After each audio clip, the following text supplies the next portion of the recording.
Hello, everyone. My name's Mike Sullivan, and welcome back to another episode of Gospel Eschatology. Occasionally, I'll kind of change up everything. Instead of doing teaching, I'll have someone on to just to share their testimony, how Christ faithfully brought them to salvation, and then also their eschatological journey, how they became a full preterist.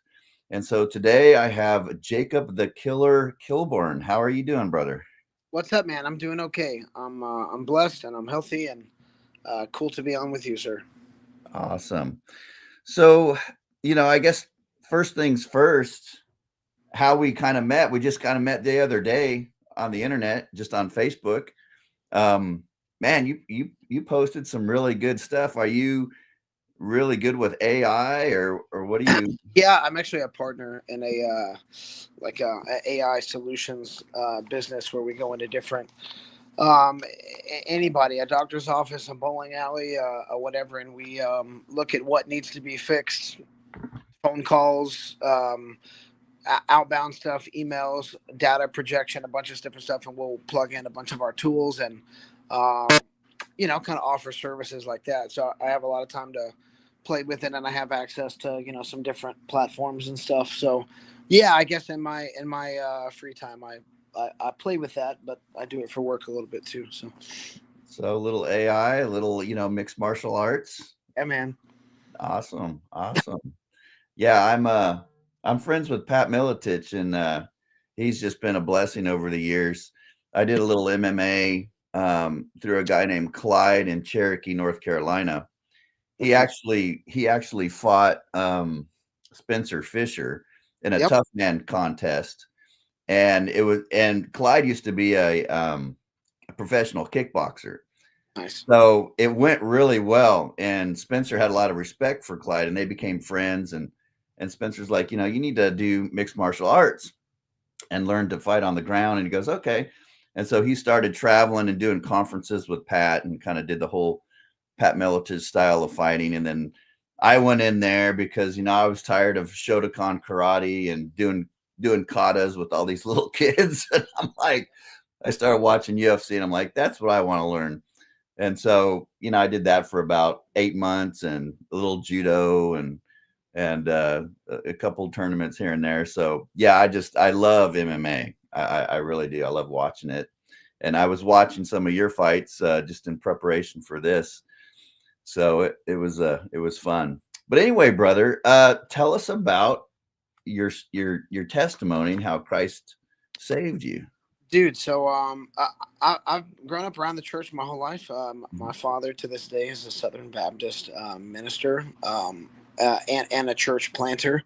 So I mean, I grew up, hellfire and brimstone preaching and a premillennial, dispensationalist, worldview where all we read was the letters of Paul or the red letters of Jesus, and we didn't touch Peter, we didn't touch John, we didn't touch the Old Testament, Mm. and if we did, it was Noah's Ark or something. And where the Left Behind series was real popular, and it was just I don't know. Wasn't so much. I don't know. Just the culture that I grew up in. There was no submission to Christ, or it was all like repent or burn. And I don't know. It was almost like a fear based gospel. And it wasn't until so whatever. Probably at the age of 8, I made a profession of faith, but it was more out of obligation and seeing what everybody else had done, and I wasn't walking with Christ, and or even maybe understood what that meant. But closer to like my junior year of high school, I started to learn to think for myself and study for myself, and figured out what concordances were and lexicons, and like started looking into Greek and Hebrew. My dad's a Greek scholar, so I grew up always listening to him. Study for his masters and practice the words and stuff, and I really got attached to some of that, and I don't know. And then I started to just fall in love with doctrine and figure out, hey, why do I believe what I do? And so I would say, like the summer between junior year and senior year, I finally realized like um, it's not a game, and it's not some do it to get to heaven, but you can be a citizen of heaven here and now. And I wanted that freedom from sin that Christ offered, not the ticket to heaven. And it was once I began to grasp, I think that the gospel message was that Jesus is able to save you from your works of the flesh. Um, that was what I was interested in. So that's when I grabbed hold of it. Right around the time I started to become a man, and from then on, I just became absolutely on fire and super passionate about understanding everything about theology, all the different points of view. I would slow read the Bible and translate it myself on a notebook, and really try to figure out, hey, if this word has 6 different possible meanings, why did the translators use this and that, and comparing the Dead Sea Scrolls with the eclectic text and the Masoretic text and the Textus Receptus and all that stuff. And I just got super into it. And that was right around the time my MMA career was starting. And I decided, like, this is I wanted to be a minister like my father. At that point, we'd already developed vastly different theological views. But we were, I guess, united in the fact that the gospel is the the simple gospel of grace, that faith is a gift of God, salvation is a gift of God, and He, the one, is able to grant you that repentance and give you that divine grace to be able to follow Him, and that was and you can interrupt me at any point if you want to. But so yeah, we were united in that, but I was passionate about figuring out all these issues for myself, and so I used my MMA platform as like a ministry to get people excited about watching my fights.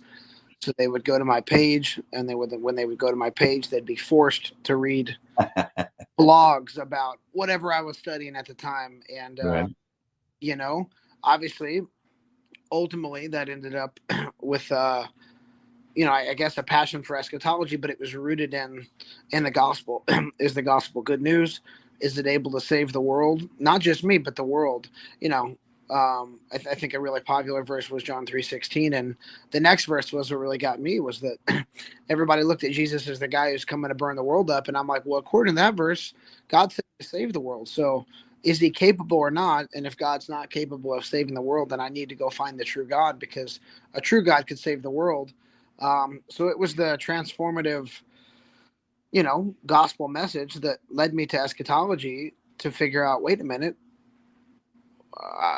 how can we preach a message of hope when it's nothing but a message of damnation? And we know things are destined to get worse, and the love of many is going to grow cold, and there's going to be wars and all this stuff. And eventually I ended up at the time statements and all of that. But I was raised in the faith my whole life, and I could walk the walk, talk the talk. I was the guy going and doing the Bible drills, and I was the pastor's kid, so I can find you any verse in the King James and quote it to you and all that. But it wasn't until junior year, senior year that I think I actually came to know Christ and walk with Him, and to feel the transformative power of what He actually could do, and start to see the promises of what he promised to do, and to continue doing so. And you talk about, like, dying and resurrecting and no longer living and Christ living in you. Talk about a moment of a rebirth, when you, like, start to see things for what they are, not through the lens of denomination, or through the lens of a movie, or through the lens of a Bible devotion that you bought at the Christian bookstore, but just through the lens of, like, exegetical study, like contextual Hebraic study. The Bible got really cool for me, and I realized, oh my goodness, I don't know anything about it. So, and that's still a passion for me. I mean, I don't know, I've probably read it cover to cover 20 times, and I've got more commentaries and books that I know what to do with. And it's still, really, really exciting to me when I open it up. So, Well, I love what you said, that faith is a gift of God, Ephesians 2:8-10, because a lot of people just don't seem to understand that. It's either all of grace, or it's all of your works, lest any man should boast. And that's why faith was the gift. I mean, if grace was the gift in that passage, it would be redundant. It's grace through faith, and this is a gift of God. That is your Yeah, faith. it's pretty interesting. Paul does that a bunch of times in his letters. I forget the Greek terminology for the linguistic like tool that he's using there, but when he says, by grace are ye saved through faith, it is the gift of God, but like referring to grace, salvation, and faith, these things are gifts. You're not walking in your flesh and then one day wake up and go, wait a minute, I want to believe in Jesus. Like somebody's got to extend that to you. And then that takes you to the Romans 9 thing of like, how would they hear unless somebody sent, and who's going to send it? But like, it's all God orchestrating everything, which is really, really cool. Because I don't get to take any credit for it. Right. So I love it, and it's yeah, that's one thing that I guess worries me, that made me passionate, was that there's a lot of works-based gospels out there, and there's a lot of people that preach kind of like a faith alone, grace alone gospel, but I don't think they understand exactly what it means, and and they're still making themselves the savior in a sense, Right. uh, and that's scary for me because you know God's the biggest factor in this equation. He's the only factor. And so, anyways, we agree on that for sure. Amen. Well, let me ask you this, Jacob. It sounds like you came out of was it premillennial dispensationalism? Well, dispensationalism in the sense of like we believed Israel was a special people and God had a plan for them. Gotcha. The last days He had a plan for them, but right now we focus on the New Testament epistles and the words of Jesus, and we don't get caught up in too much of the other stuff. And then obviously like we were a pre-mill, pre-wrath, pre-trib. I mean, Okay. like, it was, hey, I can remember watching a video that they casted up on the screen before a sermon one day, where it was like the pastor's preaching and he goes, Jesus could come back right now. And before he finished the sentence, he disappeared. Half the congregation disappeared. The Bible dropped. And so that was the world I was brought up in. And I Right. used to that message to bring an incredible amount of my friends to make a profession of faith. And every single one of those people now are not walking with the Lord, which tells me that is not a gospel that produces good fruit. Right. I So, grew up in Calvary Chapel. So, and God saved me at about 18 years old. And I went to Calvary Chapel Bible College. And so, and then John MacArthur's, which was the same, basically, yep. a little bit more emphasis on grace and God's sovereignty at the Master's College, but still this premillennial dispensationalism. And I even remember John MacArthur's daughter was going to school there when I was going there. And everyone said that she was scared to death of the tribulation. And I'm just thinking, and to your point, after the Jesus movement, when Christ didn't come and there was no rapture in 1981 or 1988, droves of people just left the faith. Now, of course, John says they went out from us because they were never of us. If they were of us, they would have continued. But you're right.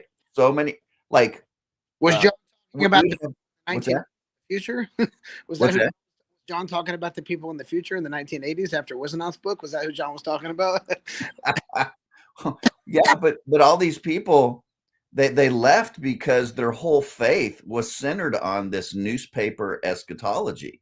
Yeah. That they were, and even unbelievers are always excited about anything in Revelation or the end of the world or Armageddon, and they're fascinated with this stuff, but it has nothing to do with Christ. It has nothing to do with they are sinners in need of a savior, in need of Christ's righteousness imputed to them. Sure. And so when when nothing happens, and that's the substance of their faith, they go with it. Yeah, absolutely. And when you look at like, I guess the term would be historicism. I can take any bowl of wrath or any seal, and I can make it apply to anything I want. I mean, to be honest, like I've seen it happen. But the thing is, now now I'm 30, and I've seen it happen since I was 5 years old, and I've seen, and I'm like, wait a minute, this is all these things that, like, well, it's starting. It's, I've been hearing about a temple in Israel now for 20 years. Like it's at some point, well, it's funny you talk about that. Like I got really into the Messianic movement, just trying to explore everything out there. And that was how I discovered my passion of eschatology. Was I was studying the feast days, and that Mm. led me right to preterism. But which was interesting. But yeah, man, it's you can make it read anything you want, but at the end of the day, like, I think this is, well, this is the other thing. My passionate pursuit and zeal for the gospel, and preaching the gospel of the kingdom that Jesus preached, and the gospel of the kingdom that Paul said, nobody else is allowed to bring anyone different. Like, what was that message, and what was the theme of the message, and like figuring that out, um, it led me to, I guess all of this stuff. But yeah, that's Let me ask you this: how did you transition from premillennial dispensationalism to preterism? Was it through partial preterism first? yep. Okay, and who was instrumental for you in that regard? So I mean, Gary DeMar's Last Days Madness made a lot of sense to me. The book. I love Gary DeMar. Yeah. Seeing Ken's stuff on the dating of Revelation, I was like, wait a minute. And I was, I guess, ignorant to this, but like someone brought this up to me that, well, the fulfillment couldn't have been, during the Roman War in the late 60s and the early 70s, because Revelation wasn't written until the 90s. And I'm like, wait a minute. Well, yeah, that ruins everything. Until I found Gentry's explanation of, internal and external sources, looking at how the book reads, Right. all the temple imagery, looking at the actually conflicting, kind of non-impressive amount of sources. And I was like, wait a minute. I think it's written in the 90s just because it has to be, for our whole dynamic to work. It has to be that. Right. I mean, he's got a long teaching that you can find online about it. And I don't know that anybody could counter it. And there's other people that have done great work on that. But yeah, I mean, I went through the, I would say for probably 2015 to like 2017, I was a very optimistic, partial preterist, post millennialist. I would say I was all millennial in the sense of, like, I didn't, God owns the cattle on 1,000 hills and 1,000 fall by the sword and all that. So I didn't need the millennium to be some sort of Literal 1,000 years. years, but I was post millennial in the sense of, God's going to work it all out. The First Corinthians 15 of, sit at my right hand until I make your enemies a footstool. And I, the passages in Psalms and all these things about all the families of the earth will turn to worship the Lord. And, the knowledge of of God will cover the earth just as the waters cover the sea and all that. And I was like, man, those are great promises. And I still, like, in the back of my mind go, like, yeah, like, all that's completely possible through the gospel message of hey, the kingdom's here. Just come on in. Here's the keys. So all the optimism and the hope that I got from post millennialism, I still have. I believe Jesus is so incredibly capable of saving the world. Not, and when I say world in that sense, I understand that the difference between the covenant of the world and the geological world. But so it was that, and I just got to a point where I was like, you know what? I'm holding on to futurism because I somehow want to still fit in to groups, and I want to have something to agree with when I go to these. But for the sake of friendships and stuff, I don't want to mislead anybody. I read the stuff in Peter about, how serious it is for people who mislead people. And when I see in the Old Testament, like, we're told to obey our parents, and then later on Paul says obey your parents in the Lord, whatever that means. Could that be talking about spiritual mentors? I don't know. But when I see Jesus talking about the kids of, if you cause the kids to stumble, it's a bad thing for you, you'd be better off tossing the river. Like, I don't want to cause new Christians to stumble either. And holding on to some sort of a false hope because it lingers in my mind from childhood finally caused me to let go of partial preterism and just take the leap. And once I did, it was like just an overwhelming amount of peace. And, like, it's okay to talk about it. It's okay to disagree with people, because we go back to the gospel. Who saves you? Why are you saved?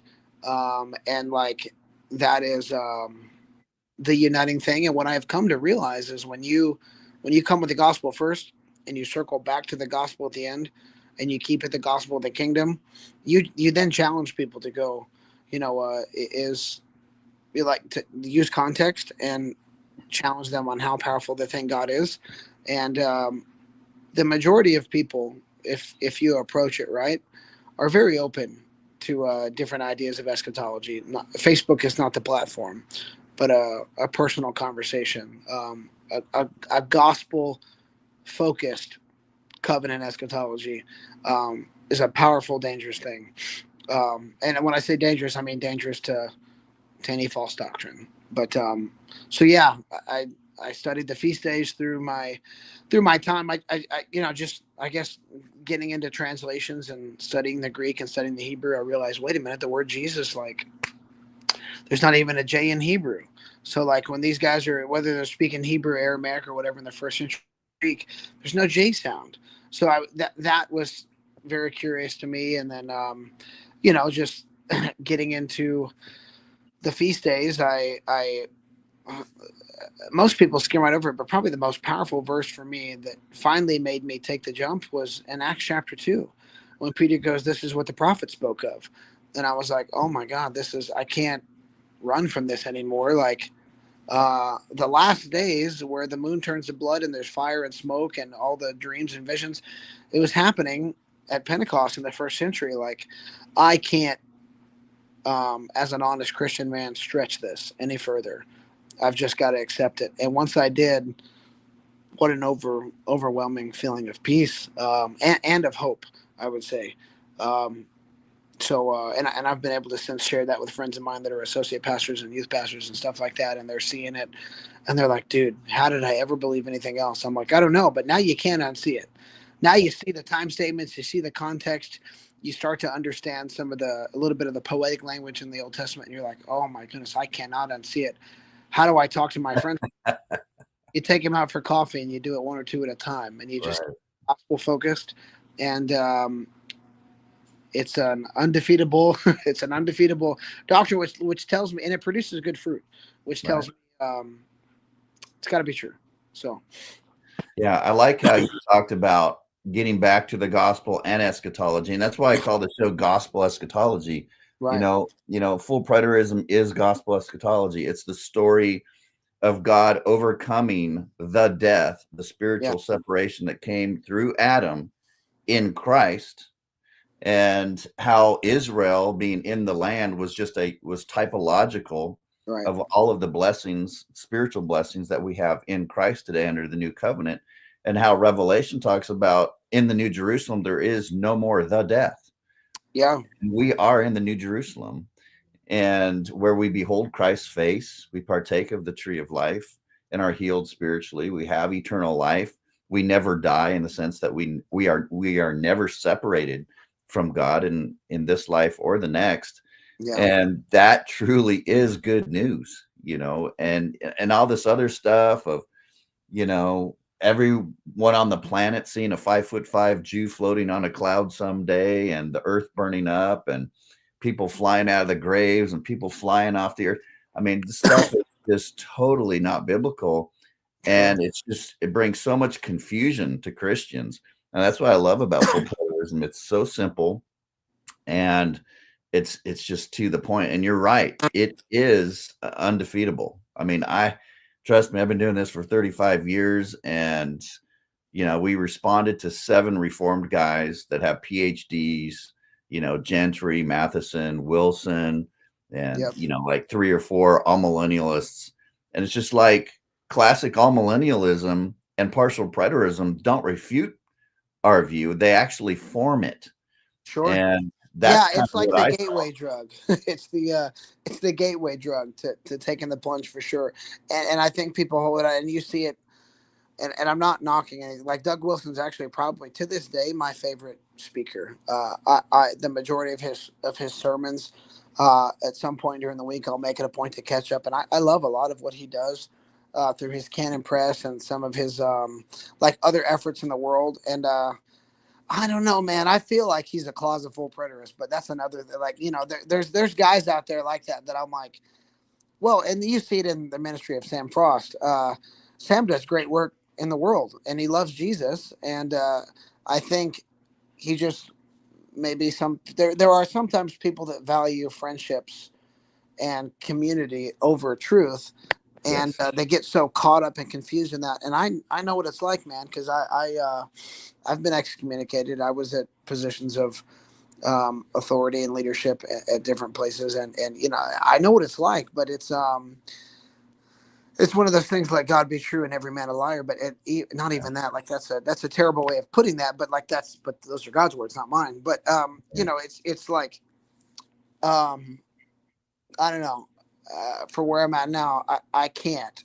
I would toss and turn at night defending something that I can't defend, and I can't read. It's to the point where passages that I don't even think to be eschatological, I see the connections now because it's the theme throughout the whole book. I cannot read anything without seeing the covenant theme, and that's okay because it's only confirming and showing. I think the concise, and this is the one thing that has helped. It has helped me so much with the skeptics that were either that left the faith or that are atheists because they just they see the they see the failed prophecies, they see the failed predictions of the churches, they see the false hopes, they see the discrepancies in the interpretations and stuff. This has helped me more than anything with the skeptics because revelation or anything, like you said, it actually simplifies some things, and the answers are found internally. It don't require you to think a lot, and not that it's a bad thing to think and ask questions when we're studying, but the Bible turned out to be not as confusing as people have made it to be, which is a wonderful thing. Um, you know, because it's easier to, I don't know, it just shows God's effort through the writers to actually connect with humanity. And if we just take the time and accept the fact that if I wrote an email to Mike Sullivan in 2,000 years from now, somebody in another country discovered the email, they wouldn't read it as if I wrote it to them. And they might understand that there was some stuff going on in the U.S. at the time and references I would make and stuff that, you know, but people don't stop and think about that. And I think when they do, and you can explain that, it has helped my apologetic efforts also, which is the most important thing I think in the Christian walk is that if you have good news, go give that stuff to other people. And this helps a lot because it answers questions that other people can't answer. And, you know, explanatory power doesn't always mean it's good. But in this case, I've not had it blow up in my face one time. And so that, you know, I jokingly say the scientific method came from the Apostle Paul. Have an idea, test it. If it's good, hold on to it. And through testing this on the streets, um, I've had nothing but good fruit. And so I've had more people come to faith through this message than through the left behind stuff that I was doing before. So um, Amen. it's working for me. So Yeah. On that skeptic thing, we went ahead and produced a movie script, Armageddon Psyop, and that's kind of something I wanted to deal with. My main character is Chris Hunt. He's a UFC fighter. He grew up on the mission field with his parents, and his father's tent making skill was teaching MMA and teaching English and the Bible. And when he gets older and he starts getting into MMA, his parents die at the hands of Muslim terrorists. And it shakes his faith, and he's introduced to liberal theology. Hey, Christ promised to come. It didn't happen in that generation. The Bible's a failure. Jesus is a failure. So he's connecting that theology with his personal life. Oh, God failed me. He killed, he allowed my parents to die. And so he goes through this crisis of faith, and he's called to do some teaching to fill in for his professor. And one of the students is a preterist. And so he just dumps all this on the students, but there's one preterist in the class, and he ends up witnessing to him, and it's an action movie that exposes the globalists, kind of manipulating religions to try and bring in this World War III. But it also has a debate between a preterist scholar and a Muslim on Matthew 24. And so it just kind of it addresses a lot of things. So I'm excited about that. And you're right. This is the first thing that Christianity is hit with. It's hit with, I don't care if you're debating a rabbi, I don't care if you're debating a Muslim, I don't care if you're debating someone like Bart Ehrman. Their number one go-to argument is Jesus failed. And if you say the New Testament authors are inspired, they taught the same thing Jesus did, and it didn't happen, man. The end of world history did not happen in AD 70. Yeah, no, it's actually helped my I just need to read this book. Yeah, well, yeah, to figure out that, like, sure, Jesus did promise to come, but just, is it what your pastor told you, or is it something else? And this is, it's helped me with my apologetic efforts, even with Muslims. I have several good Muslim friends. They're doctors, really intelligent people, and they think they have all these gotcha sound bites that they got from their teachers, how the Bible contradicts itself, or Jesus failed, or et cetera, just to prove. And of course, they revere Jesus, they love Jesus, but they have almost like a different Jesus that they believe in. Right. But it's when I'm able to go, oh well, yeah, that's not what that meant at all. Or, well, actually, what happened was, they're like, so you don't believe what the other people believe? I'm like, no. And they're like, well, no Christian's ever been able to answer that question. You did it in 10 seconds. I'm like, that Christian has they're just vomiting out whatever they've heard. And I tell you, it is, it's not the enemy to blame, or anybody it is Christians are to blame for bad theology and bad doctrine, because we're not good students. We just blindfold ourselves and allow ourselves to be spoon fed by whatever the theology of the day is. And every 20 years or so, there's like a shift, and like, where there's some new popular stuff that comes through. And 100 years ago, like, premillennialism, dispensation, like, it wasn't popular. Even like, you look at some of the, like, like, church fathers and stuff. These guys were, like, you read their writings, they were preterists on some level, for sure. I've got all the documentation of it. Guys like Jonathan Edwards, and like, they were. I would have loved to hear them teach the Olivet Discourse, because it wouldn't preach at all like it does today. So this is not like some sort of a new idea. I know everybody likes to act like, in the 60s and stuff is when this first popped up, and it's not true at all. I can take you to first century and early second century writings that affirm all of these, at least for sure on the Olivet Discourse, which is the same thing that the Revelation is, and it's the same thing that Paul talks about in his letters. So it's all the same event, and it's not a new idea at all, which that shocks a lot of people too. When I'm like, hey, well, this is one of the earliest eschatologies, right? And they're like, what? I'm like, yeah, let me show you the quotes. And when I do, I'm like, are you realize that the early church used this as an apologetic? That because Jesus kept his word, you can also trust him for salvation. Are you aware that this was, it's not a new idea? Had at least some sort of version of preterism, had it not existed in the first century, we wouldn't have Christianity today, because people would have believed Jesus was a false prophet, and the faith wouldn't have grown. You know what I'm saying? Like, if people didn't understand already this stuff, it wouldn't have grown for 2,000 years, which shows me that, like, it's the only way that we're Christians today is because people understood exactly what this was talking about a long time ago. It probably just wasn't a popular idea like today. Or there's a lot of scrolls and stuff that have been found that haven't even been translated yet. And there's all kinds of stuff that haven't even been found yet. Yeah. So when I hear this stupid argument, well, we don't see any people in the early church history. Well, we really don't have anything for like 40 years after AD 70. There's a lot to be discovered. Realize with Eusebius and there's a whole bunch of somewhere I've got an article where I did work for like 2 weeks and I found a bunch of quotes, probably 25 of them just throughout about a 500-600 year span. But it existed on some level, not maybe not as fleshed out as it is today, but I mean, so many of our theological positions weren't fleshed out like they were today back then because um, this stuff is just like a progressive. You just work it out over time. Peter said, "Grow in the grace and knowledge of the Lord Jesus continually," and we're doing that. And I hope to God that the next generation understands the word better than I do. Right. So I, they'll be able to produce content and have answers to questions that you and I have 40 years from now that because of study and the provision of God in the world.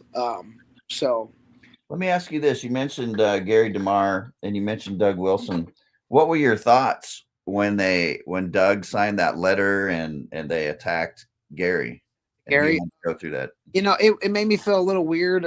Like Jeff Durbin's, Apologia Studios. I love what they do, interacting with Mormons and Jehovah's Witnesses, and getting out there and doing stuff on the street. And I really, and Jeff Durbin's a martial artist too, so we like connect on that stuff. And you know, uh, Doug Wilson with just some of his sarcasm and the way he puts it, and like just even like the his when the man comes around, which is his Revelation commentary. Yeah. I love the way that's written. He's so funny. So when they did that, I thought that's not Matthew 18. How many of you guys got on? I mean, if this is your brother that you care about, a phone call done. Did anybody go knock at his door? Anybody offer to take him out for coffee? Did anybody hit him up and say, "Hey, I'm in town. Let's have lunch"? Um, and then when you send the email, you wait a week, and then you go public and start making videos about how he hasn't responded. I don't know. I think it's the same. It's people's allegiance to the groups rather than anything else. And I would bet you that if you hook those guys up to a polygraph, they regret the way they went about it too, because you know I don't know. Gary, I think still to this day has been strategically quiet about everything because I don't know if he wants to be responsible for what anybody else believes. You and God work that out. You go study the word and determine what you want, and don't look to me for answers. And if you're a Gary DeMar fan, you shouldn't believe what you believe because Gary says it. And I think he starts to understand that some of that's happening, and they understood that that was happening. And because Gary wouldn't put his foot down, but I mean, I've seen Dr. Michael Brown do this on so many different things of just really not take an opinion or not take a stance hard dogmatically because I don't want to be responsible for what somebody else believes Mm. on every level. So I understand the way why Gary has been the way he has, and I think they did him a little dirty with that. And I would guess that they probably regret some of it. And I don't know if those guys have talked since. I know you've done some stuff with him, so I don't know if you have any sort of relationship with him. But I would be curious to see it. Have they ever actually talked, or are they were all friends and now they're not friends over the difference between partial preterism and full preterism? I mean, do you know Gary loves Jesus? I mean, I can. Right. So He loves like, Jesus a I don't, lot, man. it's very weird. I mean, and look how passionate he is about some of the funky stuff that's going on just in the world in general, in the government and stuff. Like he's, I don't know, he stands for a lot of good. So I don't know. It almost would have been powerful if it was one guy that sent the letter, not a gang of them. So Right. that's I'm curious to hear your thoughts about it, I guess. And um, I don't know if he's talked about it a lot. I know he's had kind of a rough personal go with some things, and I think maybe it was with his health and maybe his family and stuff. So I'm sure responding to an email is maybe not the most important thing for Gary DeMar. But I mean, what are your Gary gave a lecture at Berean Bible Church, one of our conferences. Was it last year or the year before? And he kind of went over this whole thing and the letter, and he basically this whole issue highlights something that I think is more important. It is, is Gary a closet full preterist? Is he, is he on? All that stuff is irrelevant to me now. I used to focus on that, but the bigger issue with Gary that has come to light in all this is: are we allowed to study? sure? because what they were saying is you're not allowed to study full preterism. You're not allowed to see if this is even true. And orthodoxy has been settled. Oh, really? Has it? Because the cry of the Reformation was reformed and always reforming. And the Westminster Confession of Faith itself says that it may be in error and is subject to change if a better exegesis comes along.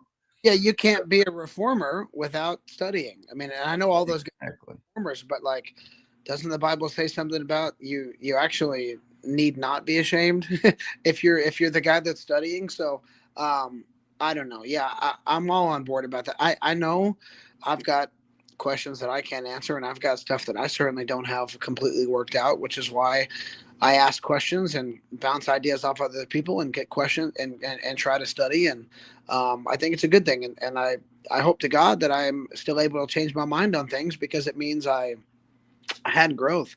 It's the same with my my interactions with my wife. I don't think I've got it completely figured out on how to be an ideal husband. Matter of fact, I know I don't. So I try to improve. And with my martial arts, I mean, I fight and I'm a coach, and I've been focusing more on coaching lately. And I imagine this year I'll compete again. And I just need a little bit of a break. My body needed a break, and I was too busy on, I think, trying to pay bills and maintain the house, and I wasn't putting the effort I needed into preparing for my fights and stuff. But like martial arts, I compare all of my Christian efforts to martial arts. Is like you're a lifelong student. And you have to continue to refine, and there's new styles, and there's different variations, and you got to study it all to say, hey, what's the most effective. And whether it's my eschatology or my apologetics or whatever it is, we shouldn't be afraid of growth. And if we are, then we've sided with whatever the popular academia circles are, and not truth. And that is, I mean, that is a commandment from St. Peter, which is to continue growing in the grace and knowledge of the Lord Jesus. And you can't cap out. You got to get deeper and ask questions and be willing to raise my hand and say, hey, I might have been off on that. Let me adjust. And the second anybody, says, hey, well, we've got all this completely figured out, I hope God helps you punch out, because the rest of us are studying here. So yeah, I like what you say, because I use the MMA illustration all the time when I show, hey, look, all millennialists are great fighters. They've got a great stand-up when it comes to the analogy of faith, like looking at Matthew 24 and 1 Thessalonians 4 and saying, this is the same coming of Christ. There's only one coming of Christ in the New Testament, and it is the second coming. They're great at that, right? So they got a really good stand-up. Then you've got partial preterists, and they're looking at the time texts. They're looking at apocalyptic language, and they're solid. So they got a great ground game. But someone in the back is sitting there going, okay, I want both. yeah, I want to be the best debater. I want to be the best warrior. So I'm not going to sit here and play tribal games, seeing which of these two groups I'm going to fit in. I'm going to learn from both of them. Sure. And I'm going to step in there and kick both of their ass, so to speak. Oh, for sure. And I think that's where we are, is Christians are tired of, the four views on Revelation, or we're looking at things and we're synthesizing, like Bruce Lee, I mean, that was kind of, he kind of maybe started that, where there's this humility of learning different things and seeing how it comes together. Yeah, it's well, for me, it all goes back to a gospel effort. Like, I've actually had people tell me after I, throw 70 time statements at them, just rattle it off, and I throw a bunch of context at them, and I destroy their arguments, and I've had them tell me, well, you don't even have a relationship with Jesus. You're just concerned about truth. All you want to know is the answers. You just want to be the guy that can defeat everybody in debate, but you have no relationship. And my answer to that is no. The people that are willing and eager and ready to accept Jesus and have already admitted, hey, I'm tired of who I am and I need some help and I need some hope, those people are easy. So I will let them people that are busy sucking on the milk bottle. I'll let them bring those people in. But God has a plan for everybody, and He uses humanity to bring about His plan. And this is how God's grace in the world. I mean, the kingdom grows, but I mean, someone's got to bring those leaves to the people so they can find healing through Jesus. And some of them, I mean, they're you got to season it up just right for them to like it. And I want to have the answers to the skeptics. I want to have the answers to the people who lost their faith and fell away because nobody had the answers. The easy people that are coming to the altar crying, ready to receive Christ, they don't need a scholar for that. Anybody who can just love on them and show them Jesus they're gonna willingly come into the kingdom. But there are people out there that you better be able to answer every single one of their questions. And I mean, Paul said that it's going to be through the words of Christ that people will come. They have to hear the word of Christ. So, which means, Uh-oh. Uh-oh, did we lose Jacob? He must have bumped his phone. Jacob, if you can hear me, go back to your email and click that link. We will give Jacob a couple more minutes. Oh, there we are. Okay, cool. Oh, he came and he went. Well, we'll give him a couple more minutes. There we go. I think I see him. There you are. So I got a phone call, but essentially what I'm getting at is dude, I want to have an answer for every skeptic so I can bring more people to Jesus. It's not in an effort to be right. I mean, Doug Wilson actually has a really good thing. He says is nobody does or says what they do because they believe they're wrong. Everybody thinks they're right. It's not a narcissistic thing. Everybody thinks they're right. And because you think you're right and you've got something good to share with people, you'll do it. And so that's my. Sometimes God is dealing with people and they're suppressing the truth and they're fighting the truth and trying to convince themselves. And there is that fine line of you're teaching this because you know it's true, and then there's that fine line where you've been confronted with the truth and you're like, I don't really know if this is true, but I'm going to say it because I want to fit in, and God's dealing with you. Yeah. But let me ask you this. Over the last 10 to 12 years, I've started to see God's taken me out of just preterism per se and doctrines of grace into politics and kind of looking at a much bigger picture. And I was looking through some of your stuff on Facebook, and you had that classic meme of the golden calf with the Israeli flag on it and all the Christian Zionists bowing down to it.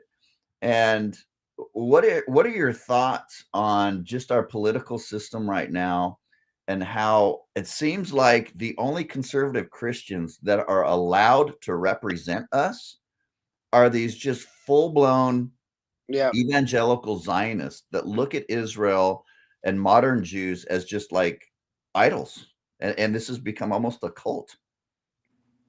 Yeah. So I mean, it that's the culture I was raised in. Is that you touch Israel? That's the apple of God's eye. He's got a very special plan for them. And in fact, I was taught when we get to heaven, whatever that is, wherever that is, that we will essentially be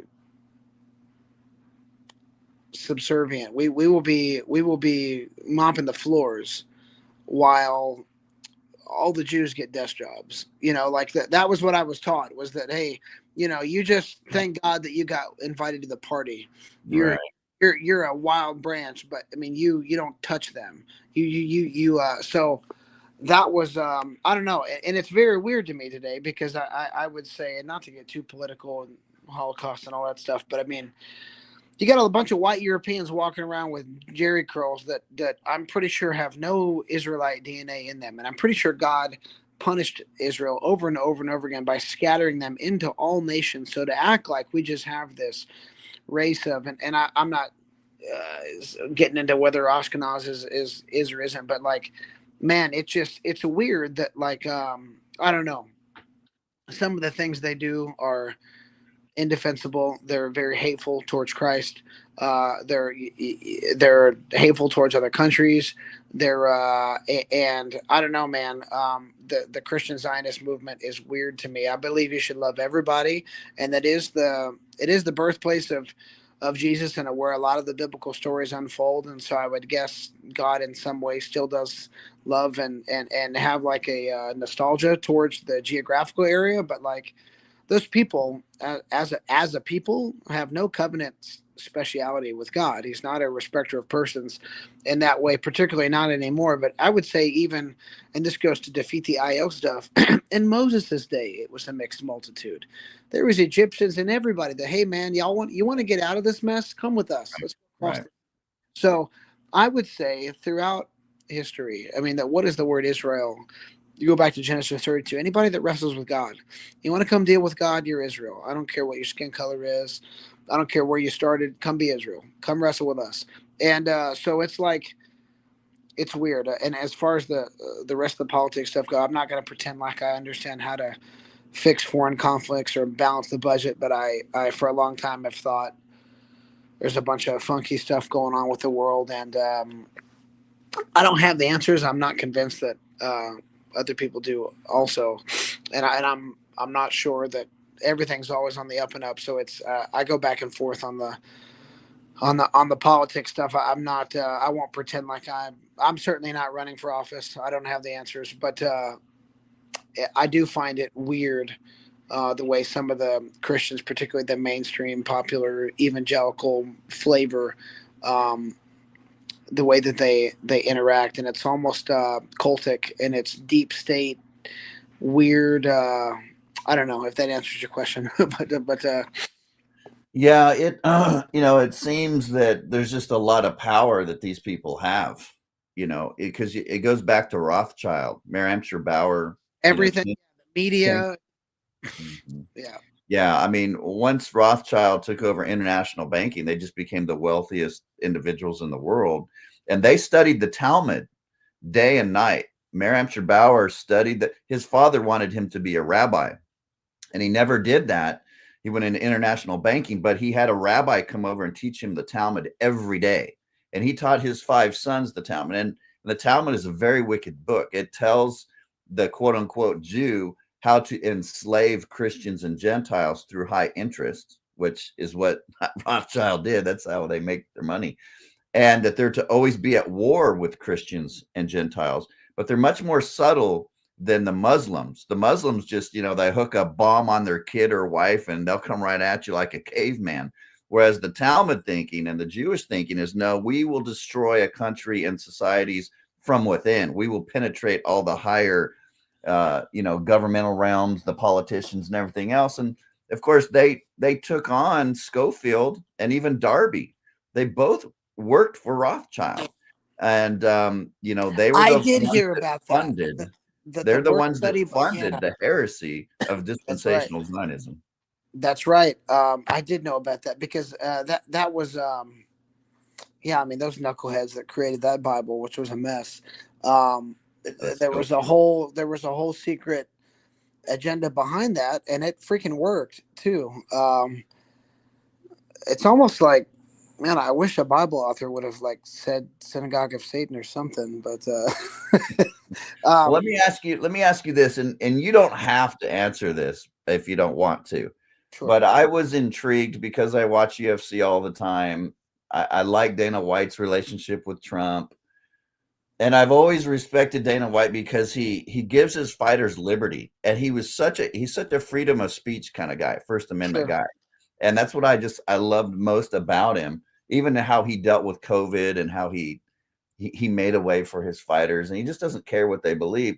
yeah, And so that's why I was so interested when Bryce Mitchell, because I watched his podcast, and this is the thing.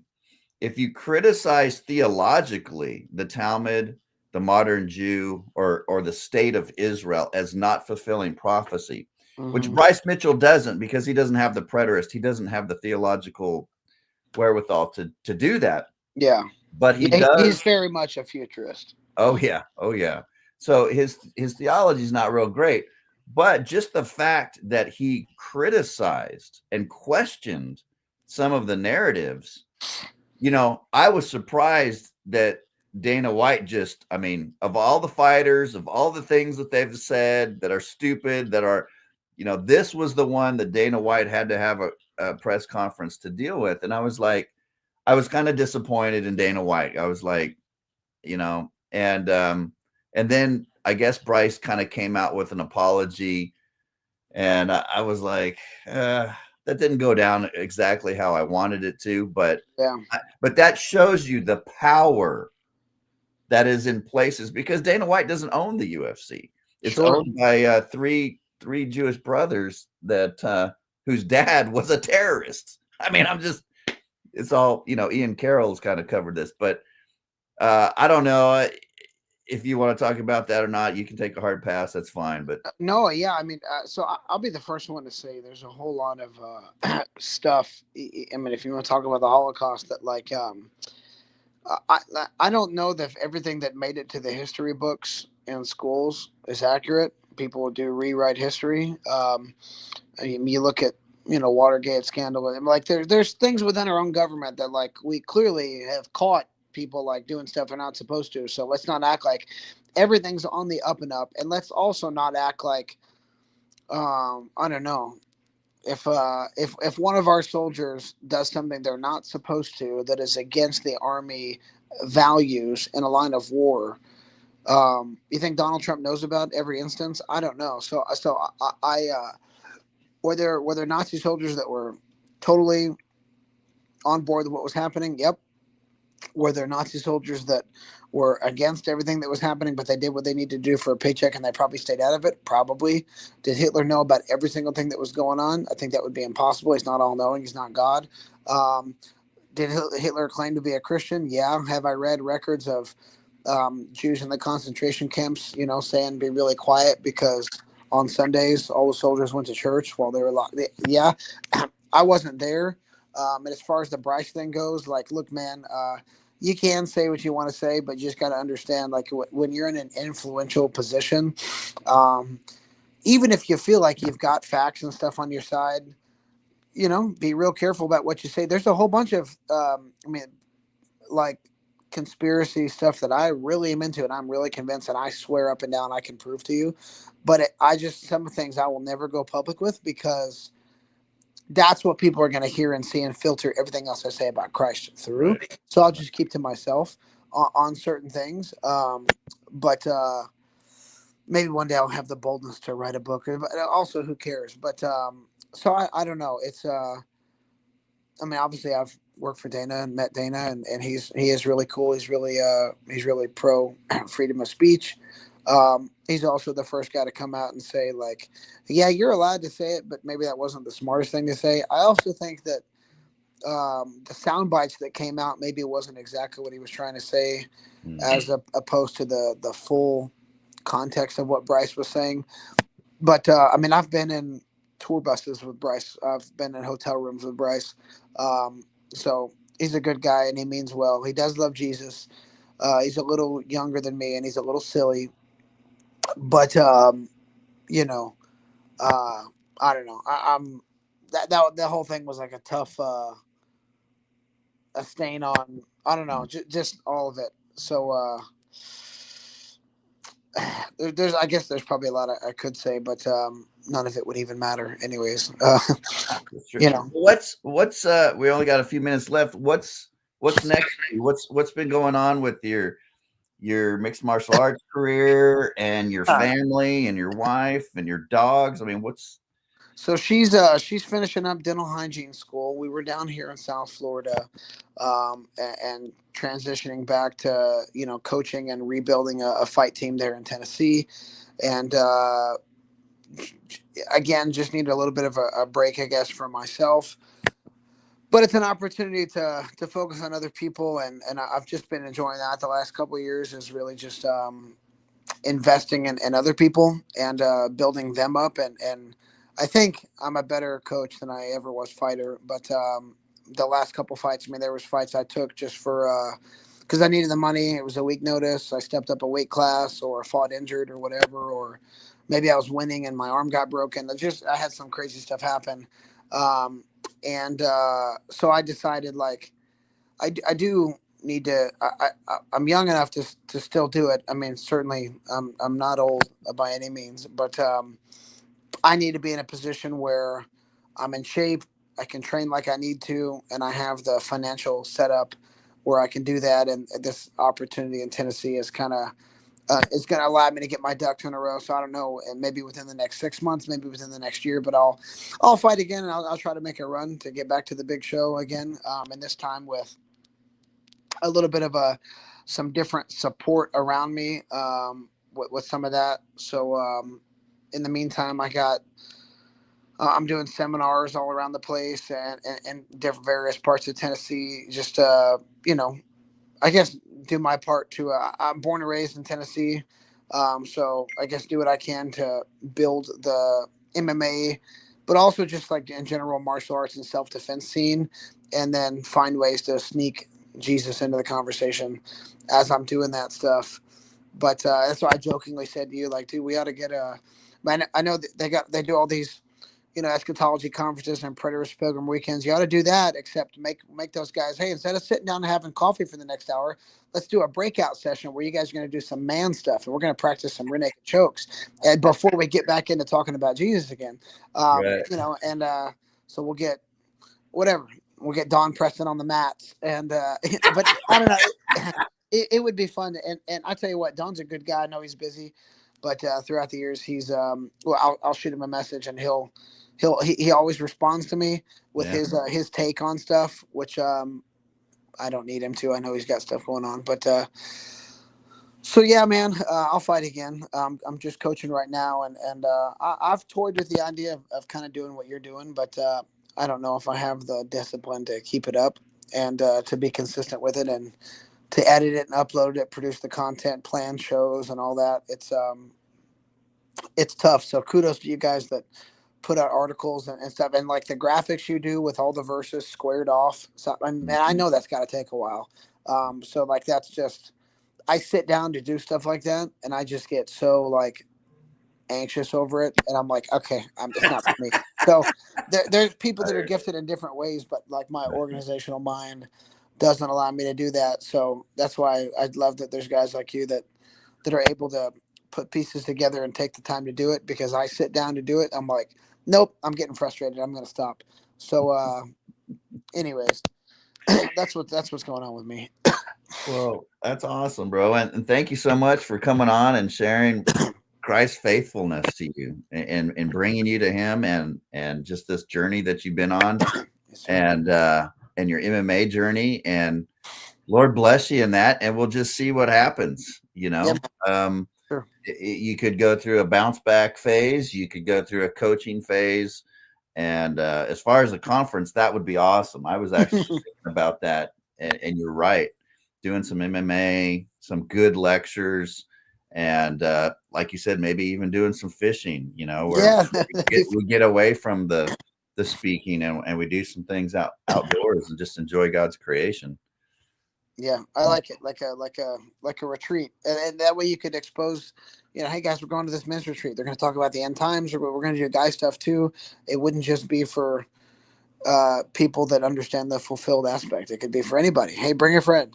So that would obviously take an incredible amount of financing and planning and stuff. But I know there's surely a team of dedicated, motivated people that would want to build something like that could turn into an annual thing. It takes somebody to get it started. So if you're feeling crazy, shoot me a message. All right, brother. Well, thanks for joining me, man. Yes, sir. I'll see you, Mike. And stay in touch. Yes, sir. Bye.